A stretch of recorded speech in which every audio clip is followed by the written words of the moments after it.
और इसी वक्त विधानसभा चुनाव की बात करें, हम 17 की भी बात करें और 22 की भी बात करें, जिसे हम साइलेंट वोटर कहते हैं, आधी आबादी कहते हैं, एक मुश्त वोट किसको गया हर कोई जानता है। अविनाश, बिल्कुल सही कहा आपने राहुल। देखिए, अगर महिलाओं की बात करें तो महिलाओं का झुकाव साफ तौर पर नजर आता है। महिलाएं बात करती हैं सुरक्षा की, महिलाएं बात करती हैं घर की, और साथ में महिलाएं बात करती हैं जॉब की। हालांकि जॉब को लेकर महिलाएं थोड़ी सशंकित जरूर रहती हैं, लेकिन महिला सुरक्षा को लेकर कहीं ना कहीं भारतीय जनता पार्टी इस चुनाव में, न सिर्फ इस चुनाव में बल्कि बीते विधानसभा चुनाव में सबसे आगे दिखी। जाहिर सी बात है कि इसका फायदा आधी आबादी में बीजेपी को साफ तौर पर मिलता हुआ दिख रहा है। और देखिए, सबसे महत्वपूर्ण राहुल ये है कि न सिर्फ एक वर्ग की महिलाओं में बल्कि जिन वर्ग की महिलाओं से हम लोगों की बातचीत हुई, सबने यही बातें की। अगर हम गरीब महिलाओं की बात करें तो वो राशन की बात करती हैं, आयुष्मान कार्ड की बात करती हैं, फ्री में मिले घर की बात करती हैं। साथ में अगर हम मिडिल क्लास महिलाओं की बात करें जो जॉब करती हैं, वो ये बोलती है कि अब हम खुले तौर पर रात में भी कहीं जा सकते हैं, यानी कि महिला सुरक्षा। तो ये चीजें साफ तौर पर नजर आती है, आपको दूरबीन लेकर ढूंढने की जरूरत नहीं है। तो आधी आबादी के लिए एक बात तो बिल्कुल साफ तौर पर कहा जा सकता है कि कहीं ना कहीं महिलाओं का जो झुकाव है, जो उनका रुझान है, बीते कुछ सालों में बीजेपी के प्रति काफी बढ़ा है और इस बार वो झुकाव और रुझान काफी मजबूत होता दिखाई दे रहा है। ठीक है अविनाश, हमारे साथ कानपुर से श्याम तिवारी जुड़ रहे हैं और मेरठ से अभिषेक शर्मा, और खासकर हम पश्चिमी यूपी की अगर बात करें और खासकर महिला वोटर की बात करें, अभिषेक, आप लगातार कई सीट पर गए, वोटिंग के दिन आप मौजूद रहे, आपने बातचीत की of the record, on the record, महिलाओं को लेकर आपका जो कहा जाए एक विश्लेषण वो क्या रहा, आपने किस तरीके से उन्हें टटोला?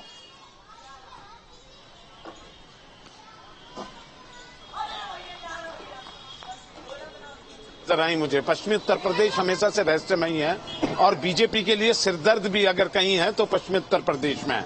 महिलाओं पे मैं आऊंगा राहुल, लेकिन सबसे पहले आप इस बात का अंदाजा लगा लीजिए कि सरकार बीजेपी की बनी 2022 में विधानसभा में, लेकिन पश्चिमी उत्तर प्रदेश के रिजल्ट देख लीजिए। मेरठ में जो 2017 में बीजेपी की 7 विधानसभाओं में से 6 विधानसभा बीजेपी ने जीती थी और 1 समाजवादी पार्टी पे थी, इसका उलट हो गया।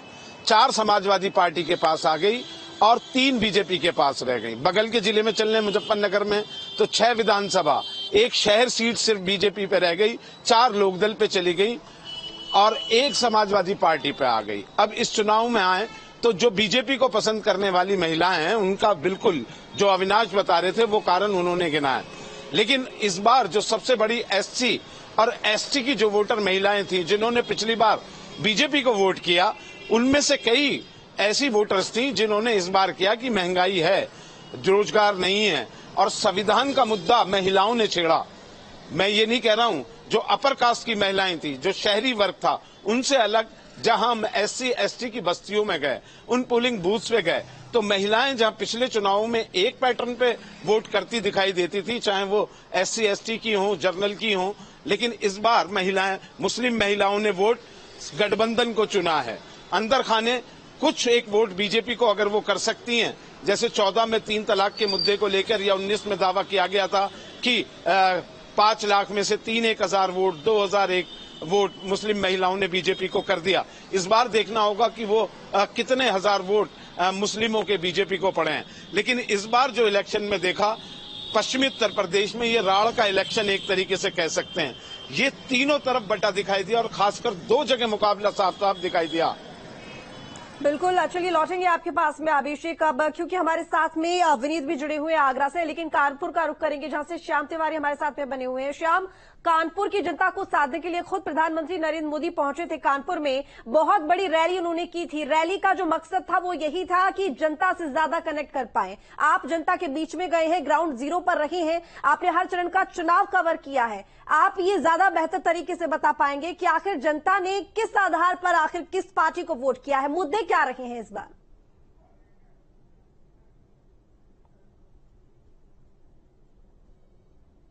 अगर बात की जाए तो जनता में एक तरफ जहां पीएम मोदी की योजनाएं थी वो एक मुद्दा थी। तमाम लोग ऐसे थे जो पीएम की योजनाओं पर वोट करते हुए नजर आए। उन्होंने कहा कि उन्हें गेहूं मिल रहा है, तमाम योजनाओं का लाभ मिल रहा है, किसान क्रेडिट कार्ड मिल रहा है और वहीं दूसरी तरफ कहीं ना कहीं विपक्ष ने एक नैरेटिव सेट करने का प्रयास किया और उन्होंने कहा कि 400 से अधिक सीटों की मांग इसलिए बीजेपी कर रही है कि वो संविधान को बदलना चाहती है। तो ये एक मैसेज बहुत बड़े पैमाने पर नहीं तो लेकिन छोटे पैमाने पर लोगों में गया और कहीं ना कहीं जो एक वर्ग था जो आरक्षण जाने से डरता है, उन्हें लगता है कि आरक्षण ही उनके लिए सब कुछ है, तो उसमें डर की भावना आई और उसने बीजेपी के अगेंस्ट में वोटिंग भी की। तमाम जगहों पर देखने को मिला और यही वजह है कि कानपुर और कानपुर बुंदेलखंड की जो 10 सीटें हैं, पिछले लोकसभा चुनाव में बीजेपी ने यहाँ पर क्लीन स्वीप किया था। ऐसे में यहाँ पर अब जो संभावना बनती है तो ऐसा लगता है कि 4 सीटें बीजेपी यहाँ से लूज कर सकती है। हालांकि पूरी सभी 10 सीटें जो है वहां पर कड़ा मुकाबला देखने को मिल रहा है। किसी तरीके की कोई बीजेपी की लहर नहीं है, किसी तरीके की कोई विपक्ष की लहर नहीं है, लेकिन जो वोटर है उसने तमाम ऐसे मुद्दे जिनको पहले वो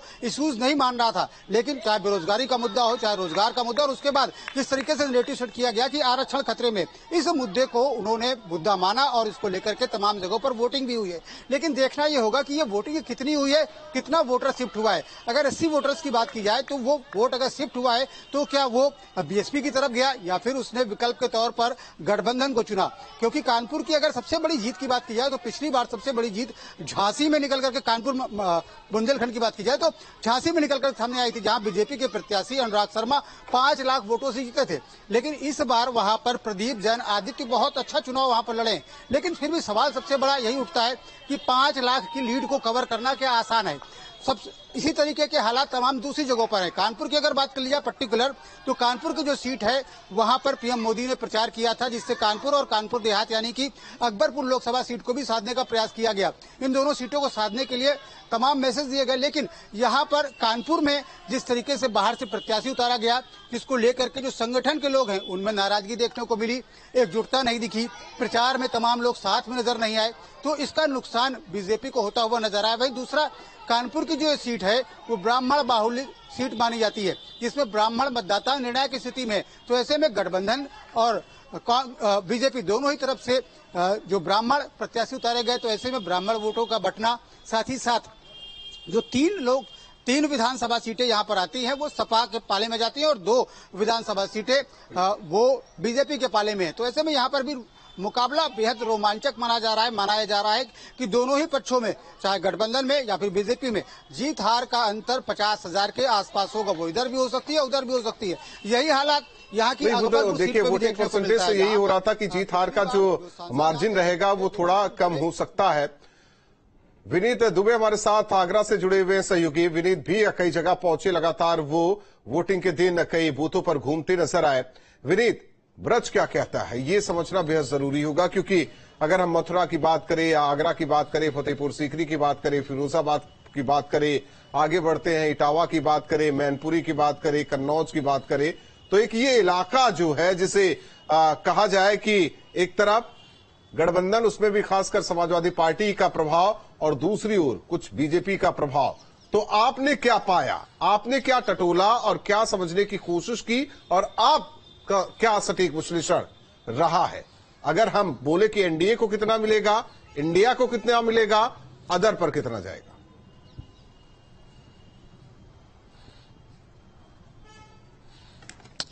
बिल्कुल राहुल, अगर मेरे आकलन की बात की जाए तो देखिए, मैं आपको बता देता हूं कि ब्रज जो है वो हमेशा से भाजपा के कब्जे में रहा है और भारतीय जनता पार्टी ने हमेशा से कोशिश किया कि अगर ब्रज पर कब्जा पा लिया तो उत्तर प्रदेश की तमाम सीटों पर कब्जा पा लेंगे। लेकिन हमारे पास एक तरफ ब्रज है तो दूसरी तरफ ऐसी कई सीटें हैं जहां पर सपा कांग्रेस गठबंधन का राज है, यानी समाजवादी पार्टी का गढ़ कही जाती है। चाहे हम मैनपुरी की बात करें, फिरोजाबाद की बात करें, कन्नौज की बात करें, इटावा की बात करें, ये तमाम सीटें हैं। लेकिन अगर इस बार आगरा सीट की बात करें, सबसे पहले आगरा सीट से शुरुआत कर देते हैं। देखिए, इस बार जो वोट पड़ा वो काफी साइलेंट वोट था और कुछ लोगों ने यहां पर मोदी योगी के चेहरे पर वोट दिया। प्रत्याशियों से नाराजगी हर सीट पर ज्यादातर दिखाई दी। प्रत्याशी से लोग नाराज थे कि वो पहुंचे नहीं, उन्होंने 5 साल के सरकार की योजना जरूर रही लेकिन सांसदों से जरूर वो खुश नहीं थे। और ऐसा देखा गया कि कई सांसद ऐसे थे जिनकी टिकट यहां पर दोबारा से उन्हीं की टिकट दे दी गई और यही नाराजगी जनता में दिखाई दी। लेकिन उसका असर जो है वो जरूर चुनाव पर पड़ेगा। वोट काफी बड़ा, परसेंटेज थोड़ी जरूर कम थी। चलिए आगरा से शुरुआत कर लेते हैं। अगर आगरा की बात करें तो यहां से भारतीय जनता पार्टी अपनी सीट निकालती हुई नजर आ रही है। स्पष्ट रूप से बिना किसी रोक रुकावट के ये सीट भारतीय जनता पार्टी की प्रोफेसर एसपी सिंह बघेल निकालते हुए नजर आ रहे हैं। छुटपुट नाराजगी जरूर थी, लेकिन वो दूर हो चुकी थी, क्योंकि यहां सबसे बड़ा फायदा इस चीज का मिला, क्योंकि चाहे बीएसपी हो या समाजवादी पार्टी कांग्रेस गठबंधन हो, दोनों ही प्रत्याशी जो थे वो बाहरी प्रत्याशी थे, यानी जनता पर कोई उनका ज्यादा वर्चस्व नहीं था, ज्यादा कोई उनके सामंजस्य नहीं था। और यही वजह देखने को मिली कि यहां पर अब भारतीय जनता पार्टी साफ अपनी सीट निकाल रही है, दूसरे नंबर पर बसपा और तीसरे नंबर पर आपको यहां पर सपा कांग्रेस गठबंधन नजर आएगी। फतेहपुर सीकरी की बात कर लेते हैं। ये एक ऐसी सीट थी जो पूरे प्रदेश में सबसे ज्यादा वोटों से जीती थी, यानी राजकुमार चाहर करीब 4.5 लाख वोटों से यहां से जीते थे, जो भारतीय जनता पार्टी के फतेहपुर सीकरी के प्रत्याशी थे। एक बार फिर से उन्हें टिकट दी गई, लेकिन इस बार खासा नाराजगी उनकी देखने को मिली। तमाम लोग नाराज थे और सामने थे रामनाथ सिकरवार जो कांग्रेस से थे, जिनको बाबा फौजी भी कहा जाता है, और सीधी सीधी उन्होंने टक्कर दी। और हालात ये आ गए कि इस समय ये एक ऐसी सीट है जहां पर आर या पार की लड़ाई है, यानी कि 50,000 वोट इधर या 50,000 वोट उधर। अगर चाहें तो वहां कांग्रेस गठबंधन भी जीत सकती है, लेकिन अगर बड़े गणतज्ञों की माने, राजनीतिकों की माने और दबी जुबान के माने, तो उनका कहना है कि राजकुमार चाहर जो है वो सीट को निकालते हुए नजर आ रहे हैं। यानी भारतीय जनता पार्टी कम वोटों से ही सही, कम अंतर सही, लेकिन राजकुमार चाहर फतेहपुर सीकरी अपनी सीट निकाल लेंगे। मथुरा की बात कर लेते हैं। सेम हालात यही है। हेमा मालिनी से लोग नाराज जरूर थे, लेकिन ब्रज में इतना काम सीएम योगी आदित्यनाथ ने कराया, वहां के सौंदर्यीकरण को लेकर ब्रज तीर्थ विकास का गठन किया, तमाम काम कराए, तो उसका फायदा जो है वो हेमा मालिनी सांसद को मिलता हुआ नजर आया। एक यमुना की प्रदूषण की बात थी जो हमेशा से ब्रजवासी उठाते चले आए हैं, उसके लिए भी इस बार हेमा मालिनी ने खुद पहुंची और जनता के बीच में उन्होंने वादा किया ब्रजवासियों के कि इस बार यमुना शुद्धिकरण की बारी है और यमुना इस बार शुद्ध की जाएगी। तो इस बार उनको उसका फायदा जरूर मिलता नजर आया और हेमा मालिनी भी अपनी सीट जो है वो भारतीय जनता पार्टी यहां से निकालती नजर आ रही है। अब जरा खतरे की सीटों की बात कर लेते हैं। देखिए, फिरोजाबाद सीट समझ लीजिए आप, यहां से आप फिरोजाबाद के सपा कांग्रेस गठबंधन के जो प्रत्याशी है, समाजवादी पार्टी का एक अच्छा वर्चस्व है, और जो प्रत्याशी थे भारतीय जनता पार्टी ने जिनको खड़ा किया वो कह सकते हैं कि उनका ज्यादा बड़ा वर्चस्व नहीं था, व्यापारी हैं और उसके अलावा पुराने समाज सेवा में भी थोड़ा बहुत रहे हैं, लेकिन इतना ज्यादा वोट जो उनको नहीं मिला। और समाजवादी पार्टी की जो सीट है वो यहां से मजबूत दिखाई दे रही है कि फिरोजाबाद सीट जो है वो सपा कांग्रेस गठबंधन निकाल लेगी। सेम हालात मैनपुरी के डिंपल यादव जी के हैं। फाइट बहुत जरूर है। जयवीर सिंह की फाइट, जो पर्यटन मंत्री हैं उत्तर प्रदेश सरकार के, वो वहां फाइट में थे, बहुत अच्छे मेहनत की, तमाम रोड शो वहां पे सीएम के भी किए गए, तमाम बहुत सारी सभाएं भी की, जनसभाएं भी की, लेकिन यहां पर जो है वो कहीं ना कहीं बढ़त जो है वो डिंपल यादव की लग रही है। जैसा कि जो हमने जब हम वोटिंग मतदान के दौरान गए तो हमने जब जनता को देखा कि लगातार जो वोट था, चाहे मुस्लिम हो, चाहे वो शाक्य हो, चाहे वो वहां पर सपा कांग्रेस गठबंधन को वोट डालता हुआ नजर आया। तो डिंपल यादव की यहां से सीट निकलती हुई नजर आ रही है। इसके अलावा तीसरी खतरे की सीट जो है वो अलीगढ़ सीट है। जो अलीगढ़ सीट कही जाती है कि अलीगढ़ में विजेंद्र सिंह जो कांग्रेस के गठबंधन के जो प्रत्याशी हैं वो यहां पर सतीश गौतम से बेहद नाराजगी थी लोगों की। जो ठाकुर लॉबी थी वो लामबंद थी, तमाम छत्रे जो थे वो यहां पर लामबंद हुए थे, तमाम बैठकें हुई थी, और जहां तक कि जो बनिया ब्राह्मण जो लोग थे वहां के वो भी इस समय विजेंद्र सिंह के साथ थे। तो इस सीट पर भी ये कहा जा सकता है, ये सीट भी लगातार सीधे खतरे में दिखाई दे रही है कि यहां से हो सकता है कि विजेंद्र सिंह इस पर बाजी मार जाए। बिल्कुल विनीत, ये बात सिर्फ अलीगढ़ की नहीं, अगर हम ये कहें कि पूरे पश्चिमी यूपी में जो क्षत्रिय समाज था वो लामबंद हो गया था बीजेपी को लेकर, तो वो गलत नहीं होगा क्योंकि जगह जगह बैठकें होने लगी थी। चलिए रुक करेंगे देहरादून का। अजीत राठी हमारे साथ में बने हुए हैं। अजीत, क्योंकि उत्तराखंड में हमने देखा है कि बीजेपी का जनाधार क्या रहा है, और खासकर लोकसभा चुनावों की बात करें तो हर सीट पर बीजेपी, लेकिन वहीं विधानसभा चुनावों में हमने वो डर भी देखा है, हमने ये भी देखा है कि वहां पर मुख्यमंत्री बदल दिया गया है। इस बार की बात अगर हम करें तो क्या जनता की पसंद पहली बीजेपी ही है? क्योंकि बीजेपी सिर्फ जीत के लिए चुनाव नहीं लड़ रही, बल्कि वो 400 पार के नारे के साथ चुनाव लड़ रही है। बिल्कुल, देखिए उत्तराखंड में लोकसभा की 5 सीटें हैं और आप 2014 और 2019 दोनों लोकसभा चुनाव में 100% सीटें भारतीय जनता पार्टी ने जीती है। यानी यहां पर 5-0 पर मैच छूटा है, 2014 का भी 2019 का भी। और विधानसभा की बात हम करते हैं, लगातार ये मिथक भी भारतीय जनता पार्टी ने यहां पर तोड़ा है कि एक बार कांग्रेस की सरकार आएगी, एक बार भाजपा की आएगी। तो 2017 में जो सरकार आई थी, 2022 में भी भारतीय जनता पार्टी ने रिपीट करके इस मिथक को भी तोड़ दिया है। तो यहां पर लोग प्रो भाजपा हो गए हैं 2009 में, जबकि 2009 के लोकसभा चुनाव में कांग्रेस ने सारी सीटें जीत ली थी, 5 की 5 लोकसभा सीटें। लेकिन उसके बाद टेम्पो उनका बिगड़ गया, उनकी गाड़ी डिरेल हो गई। और अब अगर 5 लोकसभा सीटों की मैं बात करता हूं तो पौड़ी गढ़वाल जो सबसे हॉट सीट रही है, जो यहां भारतीय जनता पार्टी के राष्ट्रीय मीडिया प्रभारी अनिल बलूनी चुनाव लड़ रहे थे, और सामने गणेश गोदियाल जो पूर्व प्रदेश कांग्रेस अध्यक्ष रहे हैं, वो भी बहुत मजबूत नेता थे। तो ये पूरी की पूरी सीट सैनिक बाहुल्य सीट है। पूर्व सैनिक यहां पर बहुत वास करते हैं। अग्निवीर का भी कहीं कहीं देखा गया असर, और बहुत सारी चीजें थी, प्लान के मुद्दे थे। लेकिन इन तमाम समस्याओं के बावजूद वहां से अनिल बलूनी बहुत क्लियरली वहां से जीतते दिखाई दे रहे हैं। और अगर मैं ये कहूं कि वहां से अनिल बलूनी की जीत सुनिश्चित ही समझी जाए तो ये कोई अतिशयोक्ति नहीं होगी। अनिल बलूनी गढ़वाल लोकसभा सीट से चुनाव जीत रहे हैं। इसके बाद फिर टिहरी सीट आती है। टिहरी राज परिवार चौथी बार चुनाव लड़ रहा था भारतीय जनता पार्टी के टिकट पर, और यहां से बहुत ही कमजोर कैंडिडेट कांग्रेस ने जोत सिंह उंचोला, जिनको विधानसभा में पहुंचे भी एक दशक से ज्यादा हो गया, तो उनको यहां पर उतारा था। लेकिन यहां वो कांग्रेस ने तो बहुत करतब नहीं दिखाया, लेकिन यहां पर बेरोजगारी के मुद्दे पर एक आंदोलन चलाने वाले एक युवा बॉबी पवार यहां पर निर्दलीय लड़ गए। उन्होंने यहां पर मुकाबले को त्रिकोणीय बनाया, और उनके आने से एक फर्क ये पड़ेगा कि भाजपा की जो लीड होगी, जो उसका मार्जिन होगा, वो थोड़ा कम हो जाएगा, लेकिन ये सीट भी भारतीय जनता पार्टी के पास आती स्पष्ट रूप से दिख रही है। और एक और बहुत टिपिकल सीट हरिद्वार में पूर्व मुख्यमंत्री त्रिवेंद्र सिंह रावत लड़ रहे थे, और कांग्रेस से पूर्व मुख्यमंत्री हरीश रावत के बेटे वीरेंद्र सिंह रावत चुनाव लड़ रहे थे। ये माना जा रहा था कि हरीश रावत के बेटे ने केवल नॉमिनेशन किया है तो पूरे चुनाव की कमान हरीश रावत के हाथ में थी। वहां पर जो बसपा का वोटर था दलित, और जो चूंकि उनका मुस्लिम प्रत्याशी था, तो मुस्लिम बड़ी संख्या में कांग्रेस को डाइवर्ट हुआ, दलित बड़ी संख्या में कांग्रेस की तरफ माइग्रेट हो गया। तो इस वजह से कांग्रेस वहां थोड़ी मजबूत स्थिति में तो आई, लेकिन वहां भी कांग्रेस के जीतने के आसार बहुत कम नजर आ रहे हैं।